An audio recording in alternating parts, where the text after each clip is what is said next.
जब इंसान इमोशनल होता है ना, तो वह गिरा हुआ इंसान भी जिंदगी में बहुत कुछ कर जाता है, क्योंकि उसके पास एक इमोशन होता है। यह कहानी एक फैमिली की है। एक फैमिली में 4 लोग हुआ करते थे, माँ बाप भाई बहन। पिताजी प्रोफेसर थे और दोनों बच्चे ग्रेजुएशन की लास्ट ईयर में प्रिपरेशन कर रहे थे। एक दिन प्रोफेसर जी एक चाय की दुकान पे बैठे होते हैं और उनके बगल एक चाचा जी बैठे होते हैं। थोड़ी देर बाद एक रोड से गाड़ी निकलती है और गाड़ी पे एक लड़की बैठी हुई होती है। चाचा जी उस गाड़ी को देखते हैं और प्रोफेसर जी से पूछते हैं, प्रोफेसर जी शायद आपका लड़का जा रहा है। तो प्रोफेसर जी देखते हैं और मुस्कुराते हुए बोलते हैं, हाँ मेरा ही बच्चा है।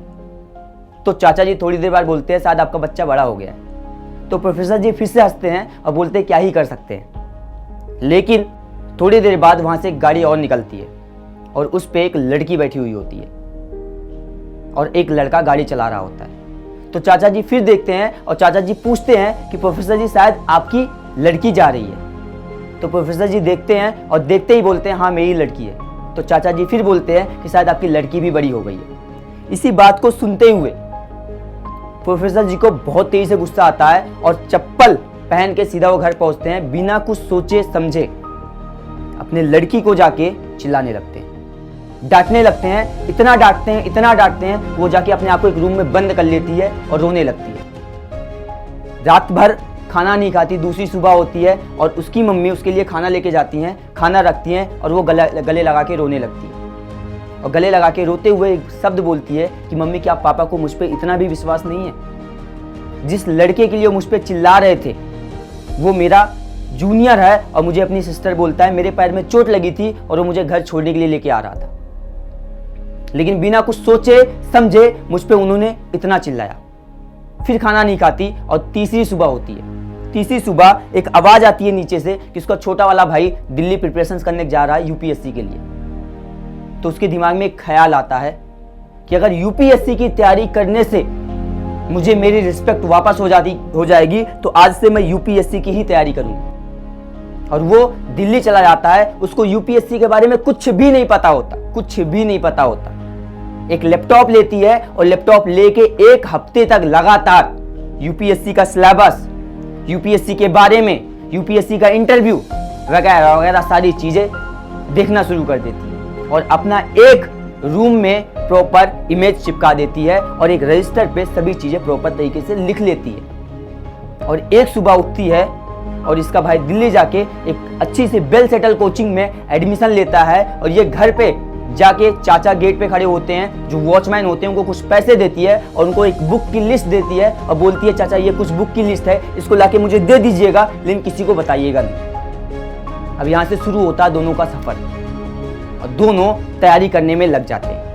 एक यूपीएससी की तैयारी दिल्ली में कर रहा था मुखर्जी नगर में, और एक यूपीएससी की तैयारी अपने रूम में अपने घर में अकेले कर रही थी। ना ही कोई मार्गदर्शक था और ना ही उसके पास में कोई टीचर था समझाने वाला कि बेटा क्या पढ़ना है और क्या नहीं पढ़ना है। दोनों यूपीएससी की तैयारी के लिए लग जाते हैं। 6 महीने का वक्त बीतता है और 6 महीने के बाद यूपीएससी का प्री एग्जाम होता है। दोनों यूपीएससी का प्री एग्जाम देते हैं और खुदा ना खास्ता दोनों का एग्जाम निकल जाता है। तो वहां से दिल्ली से कॉल आती है, पापा मेरा यूपीएससी का प्री निकल गया। उसके पिताजी उसी चाय की दुकान पे बैठे होते हैं और पूरा ढिंडोरा पीटते हैं, मेरा बच्चा पहले ही अटेम्प्ट में यूपीएससी का प्री एग्जाम निकालता है। खुश हो जाते हैं, पूरा परिवार खुश हो जाता है, रिश्तेदार खुश हो जाते हैं, उसके दोस्त यार दोस्त सब हर कोई खुश हो जाता है। लेकिन ये किसी को नहीं बताती, पापा मेरा भी यूपीएससी का प्री निकल चुका है। और अपने आप को बंद किए हुए रूम में 6 महीने हो चुके होते हैं। और फिर अब दोनों तैयारी करते हैं मेंस की। दोनों मेंस के लिए तैयारी करने के लिए लग जाते हैं। और फिर से ये चाचा के पास जाती है, कुछ बुक की लिस्ट देती है और बोलती है, चाचा ये कुछ बुक है, लेके आ जाइएगा, बट किसी को बताइएगा नहीं।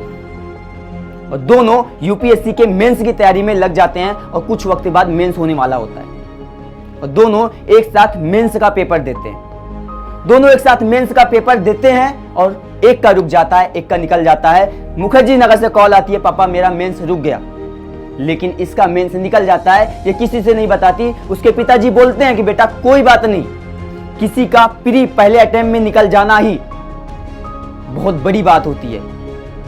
अगले अटेम्प्ट में पूरा मेहनत करो, हम तुम्हारे साथ। लेकिन ये किसी को नहीं बताती, पापा मेरा भी मेंस निकल गया। अब इसके जिंदगी में वो पल आने वाला था जो सब कुछ निर्धारित करता कि क्या ये आईएएस बनेगी या नहीं बनेगी। इसके जिंदगी में 3 महीने के बाद वो पल आता है जिंदगी में जब इसको इंटरव्यू देने जाना होता है और ये अपने दोस्त को कॉल करके सारी कहानी बताती है, पूरी कहानी बताती है और इसकी दोस्त बोलती है तू परेशान मत हो, तेरा हो जाएगा।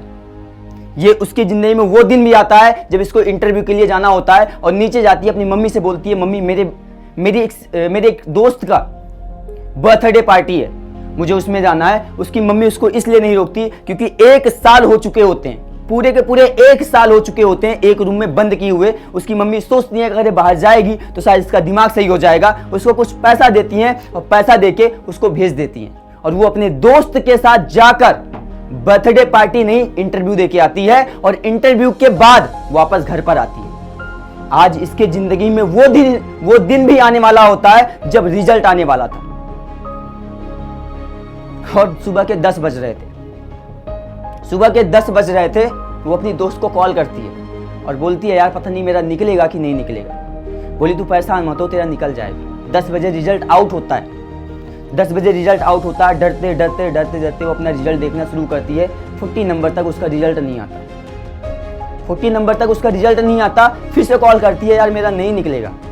बोली तू परेशान मत हो, फिर से देखते देखते देखते देखते 55 नंबर पर 55 नंबर पर उसका नंबर आ जाता है। 55 नंबर पर नंबर आ जाता है। वो कॉल करके बताती है मेरा रिजल्ट निकल गया और फेसबुक पे एक पोस्ट करती है कि यार पापा आई कैन डू इट, मैंने कर डाला। मैं IAS UPSC का मैंने एग्जाम क्वालिफाई कर लिया। उसका भाई दिल्ली से एग्जाम को उस पोस्ट को देखता है और कॉल करता है अपने पापा के पास, पापा दीदी ने UPSC का एग्जाम क्वालिफाई कर दिया। बोले तू बावला हो गया है, तू पागल हो गया है। बोले हाँ दीदी ने UPSC का एग्जाम क्वालिफाई कर दिया क्योंकि फेसबुक पे अभी उन्होंने पोस्ट किया हुआ है। और फेसबुक पे जाके देखते हैं वो चाचा की दुकान पे अभी भी बैठे थे। वो चप्पल पहन के नहीं आज उतार के भागते हुए आते हैं और आके खट खट खट खट खट खट खट खट खट खट खट खट गेट को खटखटाते रहते हैं। अंदर से एक ही आवाज आती है पापा मैंने कर डाला, पापा मैंने UPSC क्वालिफाई कर डाला, पापा मैंने कर डाला। और बाहर से एक आवाज आती है बेटा प्लीज मुझे माफ कर दे यार, बहुत बड़ी गलती हो गई, प्लीज मुझे माफ कर दे, प्लीज मुझे माफ कर दे। गेट खुलता है, जाके गले लगाते हैं और 1 घंटे तक रोते हैं। पता है इस लड़की के पास ना सिर्फ एक वजह थी, एक कुछ कर डालने की, वो था इमोशंस। जब आप इमोशनल होते हो ना तो आप जिंदगी में वो सब कुछ कर डालते हो जिसको आप सोच भी नहीं सकते। इसलिए आपको अपने इमोशंस को आज जगाना पड़ेगा। अगर जिंदगी में कहीं जाना है, कहीं पहुंचना है, कहीं अपने आप को लेके जाना है तो अपने इमोशंस को कनेक्ट करना पड़ेगा। इस लड़की के पास सिर्फ एक वजह थी जिंदगी में बहुत कुछ कर डालने की, वो सिर्फ उसके पिताजी थे। अगर उस रात उसको कुछ बोलते नहीं तो शायद वो IAS ना बनती। और ये एक रियल स्टोरी है। आप सबके जीवन में भी शायद यही पल आने वाला है। आप सबकी जिंदगी में शायद कोई ना कोई तो वजह है कुछ करने की, चाहे मम्मी की परेशानी, पिताजी की परेशानी, बहन की शादी, खुद की इज्जत या खुद की परेशानियों से लड़ना। ये कुछ ना कुछ तो आपकी जिंदगी में है जिसके लिए आप परेशान हो। आई होप आप सबको ये वीडियो अच्छी लगी होगी और अगर अच्छी लगी होगी तो वीडियो को शेयर कर देना। धन्यवाद।